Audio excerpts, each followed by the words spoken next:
Yo la team, grosse déclaration de Jérôme Powell, le président de la Réserve fédérale américaine. Il a évoqué la possibilité d'assouplir les règles crypto pour les banques, et ça nous intéresse. C'est un signal énorme, passé presque inaperçu dans le bruit médiatique, mais qui pourrait avoir des implications massives pour l'industrie crypto, le marché bancaire et même pour nos portefeuilles. Alors aujourd'hui, je t'explique ce qu'il a dit, pourquoi c'est important et surtout comment on peut se positionner. Alors déjà, il faut remettre ça dans le contexte. Pourquoi les banques sont frileuses avec les cryptos ? Depuis 2022, après la faillite de FTX, de Celsius NC, les régulateurs américains ont resserré la vis autour des cryptos. Les banques se sont tout simplement tenues à l'écart. Trop de flou juridique, trop de risques de sanctions, trop d'inconnus.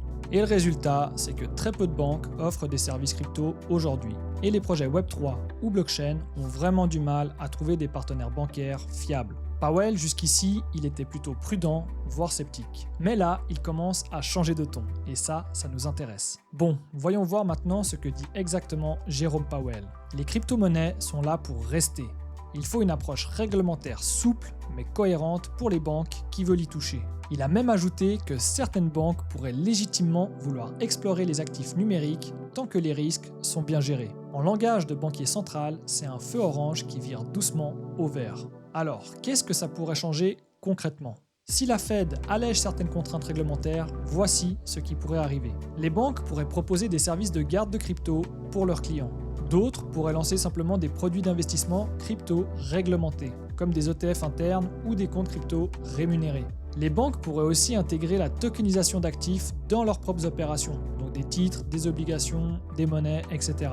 Et surtout, les banques américaines pourraient devenir partenaires de l'industrie crypto au lieu de rester à la porte. Ok, mais concrètement, nous, investisseurs, on fait quoi avec ça ?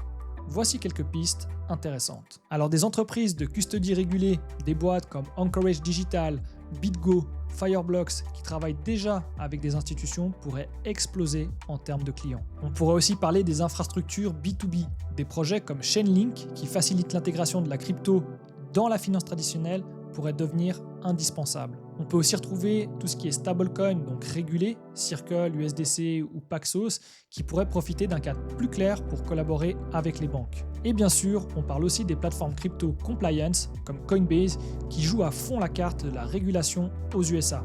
Ça pourrait d'ailleurs devenir l'un des plus grands gagnants si les banques cherchent un pont vers la crypto. Par contre, il faut faire attention aux pièges et aux risques. Restons lucides, ce n'est pas encore un feu vert officiel. Powell parle d'une ouverture, mais le cadre légal n'est toujours pas défini clairement. Puis, si les banques arrivent massivement dans le secteur, il y a le risque d'un retour d'un cryptosystème trop centralisé, géré par les mêmes acteurs que la finance traditionnelle. En résumé, Powell change de ton. Les banques pourraient enfin plonger dans la crypto. Et ça ouvre des opportunités énormes, mais aussi des zones de flou. Alors c'est le moment idéal pour se positionner intelligemment, suivre des projets solides et compliance, et rester attentif aux signaux réglementaires. Si ce genre de petit décryptage t'aide à y voir plus clair dans la jungle crypto, pense à liker, t'abonner et à partager. Et dis-moi en commentaire si tu penses que les banques vont vraiment y aller ou si tu penses que c'est encore du blabla. Je te dis merci et à la prochaine.